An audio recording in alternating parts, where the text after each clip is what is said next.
would basically count on him being out. Andrew Wiley, we'll see what happens with him. But typically, when you're in concussion protocol, you're out the next game, except for Tyrone Tracy. Of course, the player who plays against us, they passed their concussion protocol. And I get it. Everybody's concussion protocol is different, so you can't just base it on another guy or compare it to each concussion. Each concussion is different, is the point. But I definitely wish both those guys a speedy recovery, and Austin Eckler and Andrew Wiley. But the good news, the positive news, and I won't get too excited, is that Marshon Lattimore practiced today. I should be putting some clips in here showing Marshon Lattimore practicing. So he's going up against Ben St. Juste, just doing some light drills, not too much, kind of mirroring each other, being physical with each other just a little bit. And he's not really running full speed, but it looks like a huge improvement from what we saw the past couple of weeks, where he didn't even have a helmet on. He was on the side field. So the fact that he's participating in practice, and there is one point where they are moving a little bit quicker than what Marshon has done the past 2 or 3 weeks since he's been here.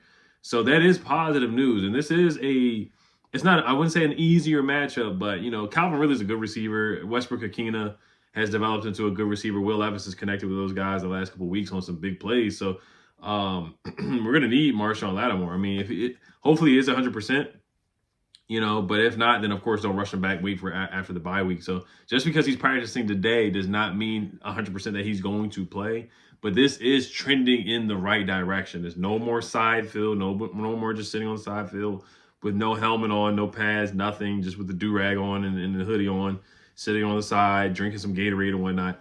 He's actually participating in practice. This is the right step, and this is a step in the right direction. So we definitely need him out there. I know the offense is struggling more than the defense at this point. The defense is actually holding it down for 3 quarters, but there's only so much the defense can hold up after those 3 quarters of holding it down. They held the Cowboys to 13 points into the 4th quarter, which really is enough to win. And they held the Eagles to 10, 13 points going into the 4th quarter, and that's really enough to win. If you're like, hey, my defense is going to hold a team to 13 points in the 3rd quarter, then that's giving us a shot. And the offense just has not been able to move the ball or take advantage of any good field position at all. So Marshon Lattimore will give us a boost, and we won't see guys like Jalen Brooks from the Cowboys, just no-name guys just running passes and pass interferences and stuff like that. You still may get a pass interference here and there, but him being there will be a big help. I think he would be locked on to Calvin Ridley, and then Mikey Sanders still would be matched up against Westbrook Akine or Igbenogany. And then Ben St. Juste, his snaps would definitely go down.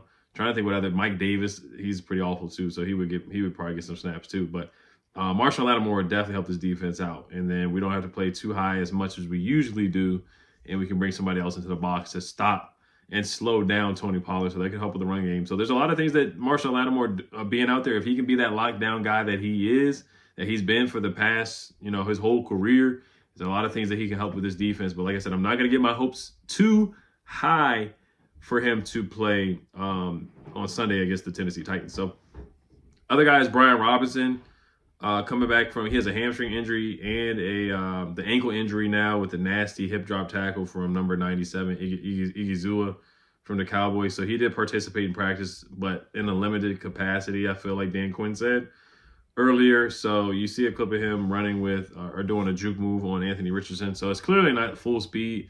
So it's not much you can really judge off of him doing this with coach, running backs coach, Anthony Richardson, Anthony Lynn, my fault, man. Let me put some respect on Anthony Lynn's name coming from the Niners. The running game guru, had a great running game with the Bills, the Jets. Everywhere Anthony Lynn has gone, the running game has hummed for sure and improved everywhere he's gone as a offensive coordinator or a running backs coach or a run game coordinator.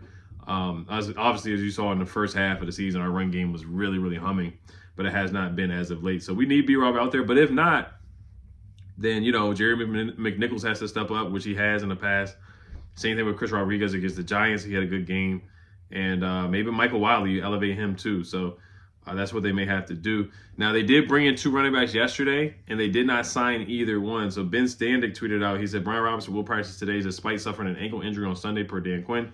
Good news, obviously, signs were pointing in this direction when Washington didn't sign either running back that worked out here yesterday. So I think that may be some good news. It might be some good news. Now, B-Rob was in the game. He came back after the ankle injury, and then he didn't finish the game. So that's what we've seen from him a couple times this year he's missed 3 games, and then there's times where he doesn't finish a game because he's just been so banged up. And people are banging on the table now for drafting a running back or signing a running back, and I can't blame you. I'm a big B-Rob fan, but your best ability is availability. So he hasn't missed a bunch of games, but it is starting to pile up, man. It's starting to pile up, and we need more home run hitters on this team at the running back position for sure, and especially with Eckler out. So Boston Scott, they brought him in yesterday. They didn't sign him. They brought in Jerome Robinson, one of those guys I feel like we should sign, man. Regardless, bring him to the practice squad or something, because B-Rob, unfortunately, he's missed a couple games this year, and it could get to the situation where B-Rob, they tested him out before the game. It's a game time decision, and like we've seen before,